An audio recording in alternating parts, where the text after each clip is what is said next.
இயேசு உங்களை நேசிக்கிறார். பிரியமானவர்களை, இந்த நாள் ஆண்டவர் நம்மளோடு பேசும்படிய வேதத்திலிருந்து சில வசனங்களை கூட வாசித்து ஆண்டவர் நமக்கு கற்றுக் கொடுக்கக்கூடிய, நாம் அதை வாழ்க்கையில் அபியாசப்படுத்தக்கூடிய காரியங்கள் நம்மளோடு ஆண்டவர் இடைபடுவராக. அது 1 தீமோத்தேயுவின் புஸ்தகம் 3வது அதிகாரம் 1, 2, 3, 4 வசனங்கள் இப்படியாக சொல்லுகிறது. கண்காணிப்பை விரும்புகிறவன் நல்ல வேலையை விரும்புகிறான், இது உண்மையான வார்த்தை. ஆகையால் கண்காணியானவன் குற்றச்சாட்டப்படாதவனும் ஒரே மனைவியை உடையவனும் ஜாக்கிரதை உள்ளவனும் தெளிந்த புத்தியுள்ளவனும் யோக்கியதை உள்ளவனும் அந்நியரை உபசரிக்கிறவனும் போதக சன்மார்த்தனுமாய் இருக்க வேண்டும். அவன் மதுபான பிரியனும் அடிக்கிறவனும் இழிவான ஆதாயத்தை இச்சிக்கிறவனுமாயிராமல் பொறுமையுள்ளவனும் சண்டை பண்ணாதவனும் பண ஆசை இல்லாதவனுமாய் இருந்து தன் சொந்த குடும்பத்தை நன்றாய் நடத்துகிறவனும் தன் பிள்ளைகளை சகல நல்லொழுக்கம் உள்ளவர்களாய் கீழ்ப்படிய பண்ணுகிறவனுமாய் இருக்க வேண்டும் என்று வேதம் சொல்லுகிறது. பிரியமானவர்களே, அன்பிற்குரியவர்களே, அப்போஸ்தலனாகிய பவுல் தீமோத்தேயுவுக்கு எழுதும் பொழுது ஆண்டவருடைய வார்த்தையை பாருங்க. ஒரு கண்காணியானவன் நல்ல வேலையை விரும்புகிறான். ஒரு சபையில ஒரு குடும்ப தலைவனாய் இருக்கிறவன், ஒரு ஆபீஸ்ல தலைவனாய் இருக்கக்கூடியவன், ஒரு பொறுப்புல இருக்கக்கூடியவன், ஒரு அதிகாரத்தில் இருக்கக்கூடியவன், ஒரு பகுதியை ஆளுகை செய்கிறவன், தேசத்தை ஆளுகை செய்கிறவர்கள், இப்படி ஒரு மதிப்பான ஒரு தலைவனாய் இருக்க வேண்டும் என்று விரும்புகிற ஒரு மனிதன் எப்படிப்பட்டவனாய் இருக்க வேண்டும் என்று ஆண்டவர் நமக்கு அருமையாய் வசனத்தில் எழுதி வைத்திருக்கிறதை பார்க்க முடிகிறது. பிரியமானவர்களே, எல்லாருக்கும் உயர்ந்த பதவி வேணும் என்கிற ஆசை எல்லா மனிதனுக்கும் உண்டு. ஆனா இதுக்கு இப்படி ஒரு தகுதி என்று உள்ளது என்று ஆண்டவர் நமக்கு கற்றுக் கொடுத்திருக்கிறார். பிரியமான உலகப்புறமான மனிதர்கள் ஒரு இன்டர்வியூ வைக்கிறாங்கன்னு வச்சுங்க, ஒரு அதிகாரமான வேலைக்கு, ஒரு மேனேஜர் வேலைக்கு, ஒரு பெரிய ஒரு பதவிக்கு வேலைக்கு தலைவரை தேர்ந்தெடுக்கிறார்களா, அவங்க வைத்திருக்கிற அநேக கேள்விகள் உண்டு.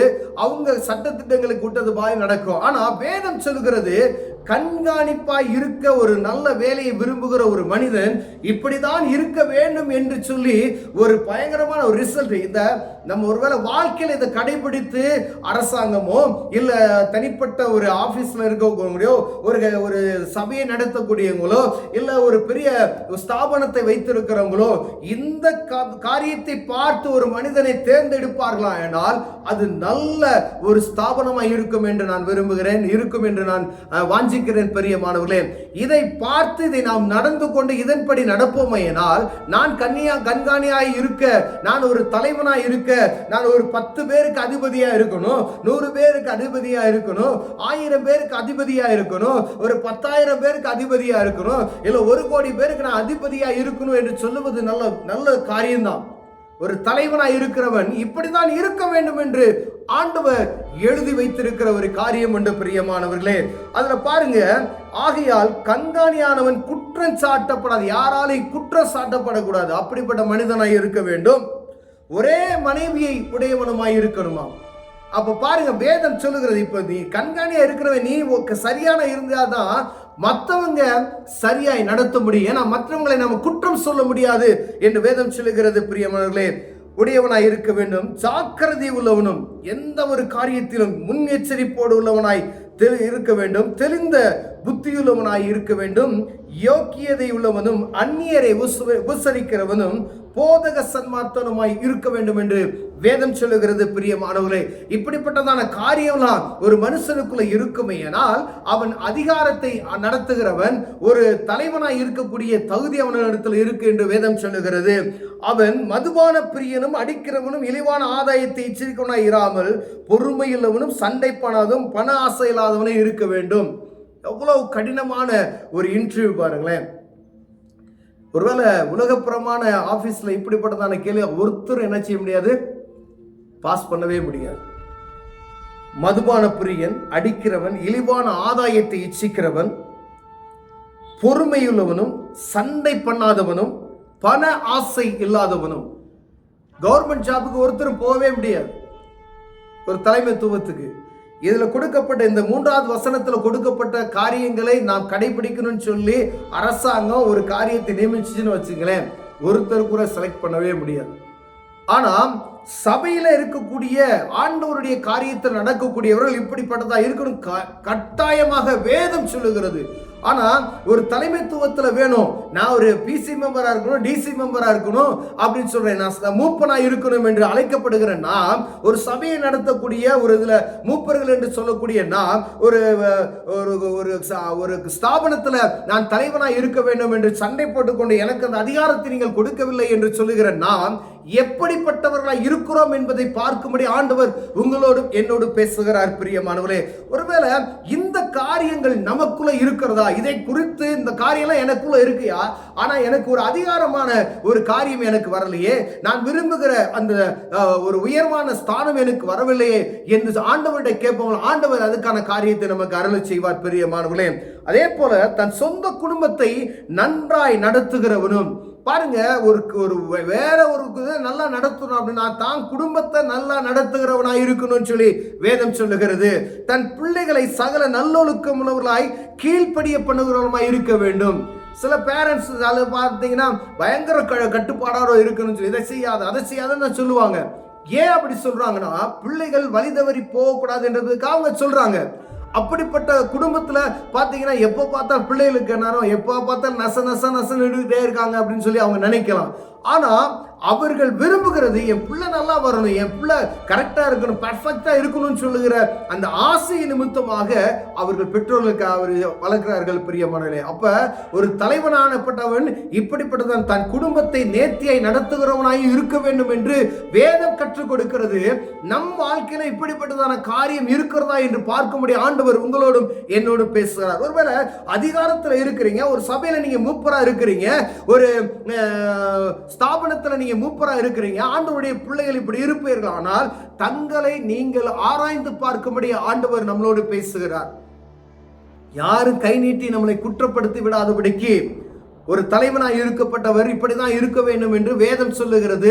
இதில் நமக்கு குறைச்சல் நமக்குள் காணப்படுமே, நம் வாழ்க்கையில இப்படிப்பட்டதான காரியம் இந்த 4 வசனத்தில் இருக்கக்கூடிய காரியங்கள் எனக்குள்ள இருக்கிறதா என்று பார்க்கும்படி உங்களோடும் என்னோடும் ஆண்டவர் இடைபடுகிறார். பிரியமானவர்களே, ஒருவேளை இந்த வாழ்க்கையில என் வாழ்க்கை இப்படிப்பட்டதான காரியம் இல்ல, நான் விரும்புகிறேன், பெரிய காரியத்தை விரும்புகிறேன், நான் ஒரு பதவியில நான் இருக்கிறேன் அப்படின்னு சொன்னா இந்த காரியத்துக்கு கீழ்ப்படிந்து நான் நடக்கணும்னு சொல்கிற வாஞ்சியோடு தேவ சமூகத்துல கேட்போமாயினால் ஆண்டவர் அதற்கான கிருபைகளை நமக்கு தருவார்.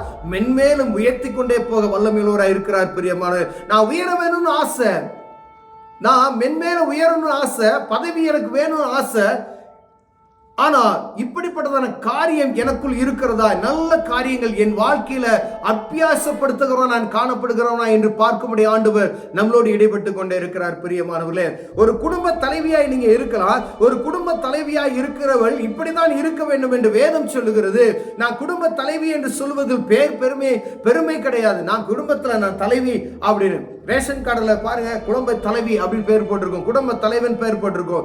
தலைவனுக்கு மாத்திரம் அல்ல, தலைவியானவனும் இப்படிப்பட்டதான காரியத்தை நான் தலைவியா இருப்பதற்கு இப்படிப்பட்டதான காரியத்தில் நான் ஒழுங்குள்ளவனா இருக்கிறேனா என்று பார்க்கும்படி ஆண்டவர் நம்மளோடு இடைபடுகிறார். பிரியமானவர்களே, இந்த காரியம்லாம் என் வாழ்க்கையில இருக்கு. ஆணா இருந்தாலும் சரி, பெண்ணா இருந்தாலும் சரி. பெண்களும் தலைமைத்துவத்தில் இருக்கிறாங்க, ஆண்களும் தலைமைத்துவத்தில் இருக்கிறாங்க. பெண்களுக்கு ஆண்களுக்கு என்ன சட்டத்திட்டங்கள் கொடுக்கப்பட்டு இருக்கிறதோ அதே தான் பெண்களுக்கும் அந்த சட்டத்திட்டங்கள் கொடுக்கப்பட்டு இருக்கிறது. நீங்க பெண்களா இருப்பீர்களா, ஆண்டவருக்கு பயந்து உங்க குடும்பத்தை நீங்க நல்லா நடத்துகிறீங்களா, உங்க கணவனை நீங்க நல்லா நடத்துறீங்களா, உங்க பிள்ளைகளை நீங்க நல்லா நடத்துறீங்களா என்று பார்க்கும்படி ஆண்டவர் விரும்புகிறார். ஒருவேளை உங்க கணவனுக்கு நீங்கள் மரியாதை கொடுக்கல, உங்க பிள்ளைகளை நீங்க சரியா நடத்தல அப்படின்னா எப்படி அம்மா நீங்க கண்காணியாய் நீங்க இருக்க முடியும்?